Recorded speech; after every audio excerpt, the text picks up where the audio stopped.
তো আজকে আমি এত বড় একটা শশা আর এতগুলো চিংড়ি মাছ ধরলাম। সো হেই গাইস, আজকে যেহেতু রবিবার, তো আজকে সকাল সকাল আমি, আমার ভাই আর আমার বড়মা চলে যাচ্ছি ঘুনি ঝাড়তে। তো কলের সোজা আসতেই আমার ভাই প্রথমে কলে গিয়ে মুখ ধুয়ে নিল তাড়াতাড়ি।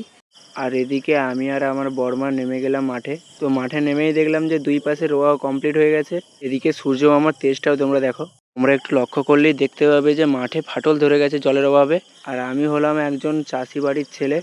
এদিকে তোমাদের সাথে গল্প করতে করতে মাঠে পৌঁছে গিয়ে আমার শশা গাছের কাছে গিয়ে দেখলাম যে একটা বড় শশা হয়ে আছে। তো এই সেই বড় শশা, এদিকে আরও দুটো বড় শশা হয়ে আছে। আর ওদিকে তো আমার ভাই শশা খুঁজে খুঁজে লাস্ট পর্যন্ত ওই বড় শশাটা তুলে নিয়ে এদিক ওদিক দেখেই আবার চলে গেল ঘুনি ঝাড়তে। আমরা এখন ঘুনির কাছাকাছি চলে এসেছি। তো এইগুলোই আমাদের ড্রেনে বসানো হয়। বড়মা তাড়াহুড়ো করে নেবে ঘুনিটা তুলে দেখলো যে তেমন কোনো মাছ নেই। এদিক ওদিক ভালো করে ঝেড়ে ঝুড়ে বড়মা ভাইয়ের হাতে তুলে দিল ঘুনিটা।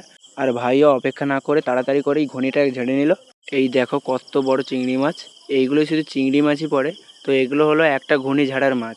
ওদিকে তো ভাই তাড়াতাড়ি করে ঘুনির কাছে এসে দেখলো যে সব দড়ি বাঁধা। তো দড়িগুলো তাড়াতাড়ি ছাড়িয়ে নিয়ে তারপর আমি ঘুনিটাকে এপাশ থেকে তুলে নিলাম।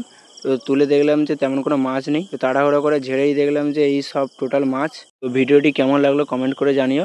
আর ভিডিওটি ভালো লাগলে একটা লাইক করে সাবস্ক্রাইব করে দিও আর পাশের বেল বাটনটি অন করে দিও।